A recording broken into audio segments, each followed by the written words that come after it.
Hi hello నమస్తే welcome to our channel.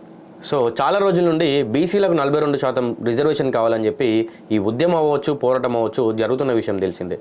అయితే మేము రాష్ట్రంలో బీసీలను, ఎస్సీలను, ఎస్టీలను అందరినీ కూడా కలుపుకొని బీసీలను ఉద్యమం బలోపేతం చేయడానికి నిరాహార దీక్షలు అవ్వచ్చు, సమావేశాలు అవ్వచ్చు, సభలు అవ్వచ్చు, అలాగే కళాకారులతో మేము రాష్ట్రంలోని అన్ని జిల్లాలకు వెళ్ళి కూడా అందరినీ మేము కలుపుకుంటూ ముందుకెళ్తాం. వ్యక్తులు మాతో కలిసి వస్తే మేము వాళ్ళని స్వీకరిస్తాం, వీళ్ళు వాళ్ళని స్వాగతిస్తామని చెప్పి కూడా అంటా ఉన్నారు. ఒకసారి దీని గురించి పూర్తిగా మనతో మాట్లాడదాం. మనతో పాటు machine for the poor charitable trust Vaddapalli Ramakrishna ఉన్నారు. ఒకసారి మాట్లాడదాం. నమస్తే అన్న. మీరు ఇందాక నేను చెప్పిన దాని గురించి మీరు ఏదైతే రాష్ట్రంలో అందరు బీసీలను కూడా కలుపుకొని 42% రిజర్వేషన్కు మేము దీనికి ఈ ఉద్యమం అవ్వచ్చు, పోరాటం ఏదైతే ఉందో దీన్ని బలోపేతం చేస్తాం అని చెప్పి మీరు చైర్మన్గా ఈ machine for the poor charitable trust నుండి మీరు ముందుకు వచ్చారు. దీనిపైన ఈ కార్యాచరణ ఎలా ఉండబోతుంది, మీరు ఇంకా ఎలా ముందుకు వెళ్ళబోతున్నారు అంటే ఏం చెప్తారు?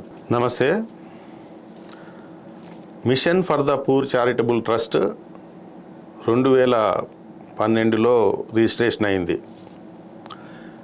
మేము ఈ యొక్క బీసీల యొక్క ఉద్యమాన్ని రాష్ట్ర వ్యాప్తంగా ప్రతి గ్రామంలో, మండలంలో, డివిజన్లో, డిస్ట్రిక్ట్స్లలో గ్రామాన మేము దీన్ని విస్తృతమైనటువంటి ప్రచారాన్ని చేసి బీసీలను అందరినీ పడే విధంగా సంఘటితం చేయాలని ఒక కార్యాచరణ రూపొందించుకున్నాం. త్వరలో రూట్ మ్యాప్ కూడా తయారవుతున్నది. త్వరలో మేము ఈ యొక్క బీసీలందరినీ కూడా సంఘటితం చేసి ఒకటే మాట మీద నిలబడి మన వాటాని సాధించుకునేంత వరకు మేము ఉద్యమిస్తాం.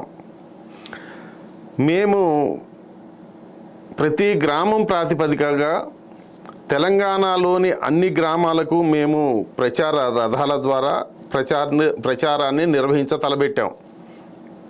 దీనికి మా మాతృ సంస్థ అనగా mission for the poor charitable trust భవిష్యత్తులో ఒక పార్టీ రూపంగా కూడా అతి త్వరలో ఇది రూపుదిద్దుకుంటుంది. Mission for the poor charitable trust ఈ యొక్క బీసీ ఉద్యమాన్ని బలోపేతం చేస్తుంది, నాయకత్వం వహిస్తుంది. ఈ ట్రస్ట్ చైర్మన్గా ప్రతి గ్రామంలో ఉద్యమాన్ని మేము తీసుకొని వెళ్తాం. అంటే ఇది ఎలా ప్లాన్ చేశారంటే ఎన్ని రోజులు ఉండబోతుంది, ఏ ఏ జిల్లాల్లో కానీ రాష్ట్రంలో ఏ ఏ ప్లేస్లో మీరు ముఖ్యంగా అనుకున్నారు? దీనికి ఒక టైం లిమిట్ లేదు. ఓకే. అంటిల్ అన్లెస్ మేము మా యొక్క హక్కుల్ని సాధించేదాకా నిరంతరం ప్రజల మధ్యంలో ఉంటాం. మినిమం ఇందులో పాదయాత్రలు ఉంటాయి, నిరాహార దీక్షలు ఉంటాయి, గ్రామాన కళాజాతులు ఉంటాయి, సమావేశాలు, కళాకారులతో రాష్ట్రంలోని అన్ని బీసీలను కలుపుకొని పోతాం. మద్దతు ఇచ్చేటటువంటి ఎస్సీ ఎస్టీల వర్గాల్ని, వాళ్ళ యొక్క సమూహాల్ని, వాళ్ళ యొక్క నాయకుల్ని కూడా మేము కలుపుకొని మైనార్టీతో సహా మేము ముందుకెళ్తాం. ఇది కేవలం తెలంగాణ రాష్ట్రానికి మాత్రమే పరిమితం కాదు. ఓకే. ఇది ఉత్తర భారతదేశము మరియు దక్షిణ భారతదేశంలో ప్రతి గ్రామాన్ని మేము సందర్శించాలనుకుంటున్నాం. ప్రతి గ్రామంలో కూడా ఈ యొక్క ఆగ్రహ జ్వాలల్ని రగిలించాలనుకుంటున్నాం. అదే రకంగా బీసీలకి అంటే మన తెలంగాణ రాష్ట్రంలో ఉన్నటువంటి 66-70% ఉంటే కొన్ని రాష్ట్రాల్లో బ్రాహ్మణ కమ్యూనిటీ ఎక్కువగా ఉంటుంది, కొన్ని రాష్ట్రాల్లో వేరే వర్గాలు ఎక్కువగా ఉంటాయి. ఆయా రాష్ట్రాల్లో ఒక యూనిట్గా మేము భావించి ఆ రాష్ట్రంలో మేమెంతమంది ఉన్నామో మాకంత వాటా తప్పనిసరిగా రాజ్యాంగ పర్యవేక్షణలో మేము సాధించటానికి ప్రభుత్వంలో యొక్క అది కేంద్ర ప్రభుత్వం కానీ రాష్ట్ర ప్రభుత్వం కానీ వాళ్ళ మెడలు వంచడానికి మేము సిద్ధమవుతున్నాం. ఉత్తర భారతదేశంలో అదే రకంగా బీసీల కొరకు ఉద్యమిస్తాం. ఇప్పటి వరకు కూడా అందరూ కూడా చెప్తున్నారు మనము ఈ సమాజంలో బ్రతుకుతున్నాం, ఈ సమాజంలో కేవలం బీసీలే లేరు, మా సోదరులు ఎస్సీలు ఉన్నారు, ఎస్టీలు ఉన్నారు, మైనారిటీలు ఉన్నారు, అదే రకంగా అగ్రకుల పేదలు కూడా ఉన్నారు. ఒక గ్రామీణ వాతావరణంలో మేము ఉండే విధానం ఎలా ఉంటుంది, ప్రతి ఒక్కరిని మనస్పూర్వకంగా వాళ్ళని ఒక బంధువుల్లాగా మేము గుర్తిస్తాం. మేము వాళ్ళని హేట్ చేయలేము. సమాజంలో ఒక పార్ట్ అండ్ పార్సిల్ వాళ్ళు కూడా, అది రెడ్డి కావచ్చు, కమ్మ కావచ్చు, బ్రాహ్మణ కావచ్చు, వెలమ కావచ్చు, వాళ్ళందరూ కూడా ఒక బంధువు వర్గం లాగానే ఉంటుంది. బట్ మేము మాత్రం మా యొక్క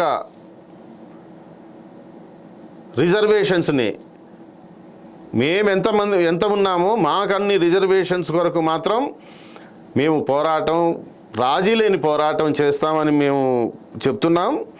అదే రకంగా మైనారిటీలను కూడా, బుద్ధిస్టులు ఉన్నారు, క్రిస్టియన్స్ ఉన్నారు, అదే రకంగా జైన్స్ ఉన్నారు, పార్సీస్ ఉన్నారు, మరి వివిధ వర్గాల వాళ్ళు ఉన్నారు. ఇది ఒక వసుధైక కుటుంబం. ఈ కుటుంబంలో అందరూ ఉన్నారు. మరి మేము ఇప్పటి వరకు అణగారిన వర్గంగా ఉండి మా యొక్క హక్కుల్ని మేము సాధించుకుంటాం. అది ప్రభుత్వాలని వాళ్ళని ఏ రకంగా వాళ్ళని ఇది హీట్ చేసి, హీట్ అంటే వాళ్ళకి తెలియజెప్పి ప్రజా ఉద్యమాల ద్వారా మేము దీన్ని సాధించుకోగలుగుతాం. అన్ని ఒప్పందాలని కూడా మేము ఇతర పార్టీల వాళ్ళతోటి కూడా మేము మా యొక్క ఒప్పందాలని మేము నిష్పక్షపాతంగా, కల్మషం లేకుండా, ఒక తెల్ల కాగితం ఎలా ఉంటుందో మా యొక్క ప్రణాళికలు ప్రతి ఒక్కరికి కూడా గ్రామాన తీసుకొని పోయి అసలైన ఉద్యమం యొక్క రుచుల్ని మేము ఈ యొక్క ప్రభుత్వాలకి తెలియజేస్తాం.